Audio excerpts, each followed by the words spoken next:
नमस्कार दोस्तों। काफ़ी टाइम से कमेंट बॉक्स में काफ़ी लोग लिख रहे थे कि आपकी कोई वीडियो नहीं आ रही, नहीं कोई वीडियो नहीं आ रही।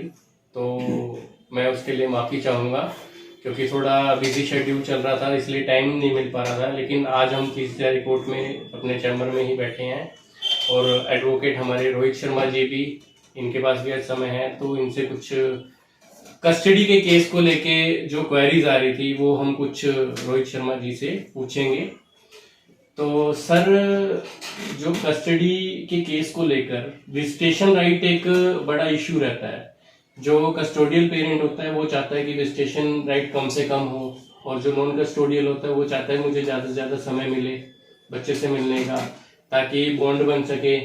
और उसके टाइम को लेके काफ़ी इशू रहता है कि भाई सैटरडे, संडे, वेडनेसडे कि मैं इस दिन फ्री हूँ, इस दिन मिलवा सकते हैं, या बच्चे का शेड्यूल है, उसके ट्यूशन्स हैं, स्कूल है, उसको बच्चे की कन्वीनियंस या पेरेंट्स की कन्वीनियंस के हिसाब से देखा जाता है। तो उसके लिए एक रिसेंटली सुनने में एक जजमेंट आया है, तो उसके बारे में आप थोड़ा डिटेल से बताएं कि उसको कैसे यूज कर सकते हैं उस जजमेंट को, और क्या क्या उसके बेनिफिट्स हम ले सकते हैं जो नॉन कस्टोडियल पेरेंट्स हैं वो।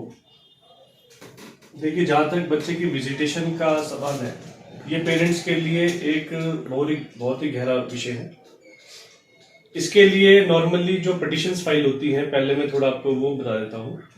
इसमें नॉर्मली जो नॉन कस्टोडियन पेरेंट है वो नॉर्मली इसमें गार्जियनशिप पिटिशन फाइल करता है, जिसके अंदर वो बच्चे की कस्टडी बेसिकली सीख करता है फ्रॉम कंसर्न फैमिली कोर्ट्स।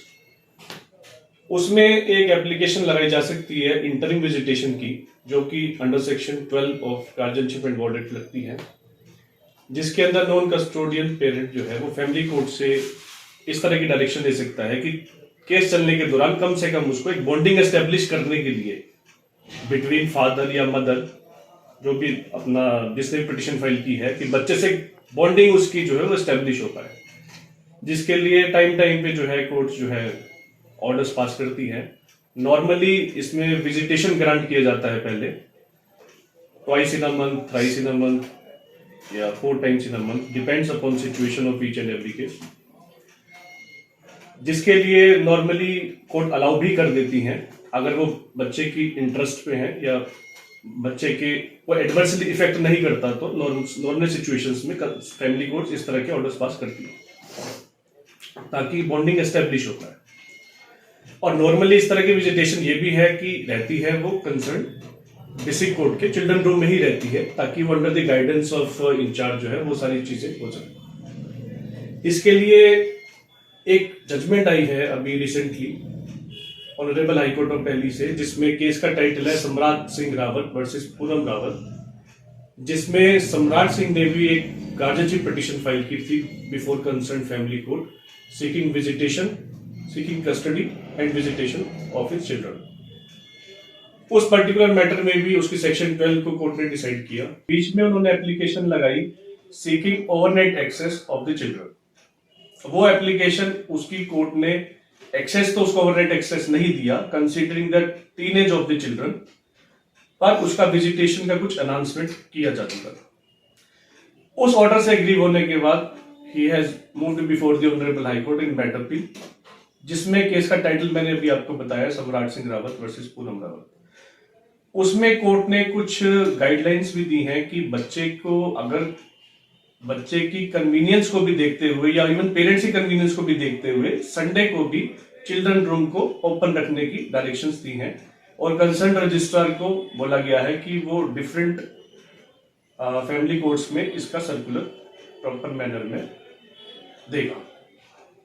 और आज की तारीख में कुछ फैमिली कोर्ट्स में चिल्ड्रन रूम जो है संडे को और सेकंड सैटरडेज को भी इवन खुलने शुरू हो गए हैं, ताकि बच्चों के लिए भी कन्वीनियंट रहे और बच्चों के पेरेंट्स के लिए भी कन्वीनियंट रहे, क्योंकि बच्चों का स्कूल होता है, स्कूल संडेज बंद ही रहते हैं।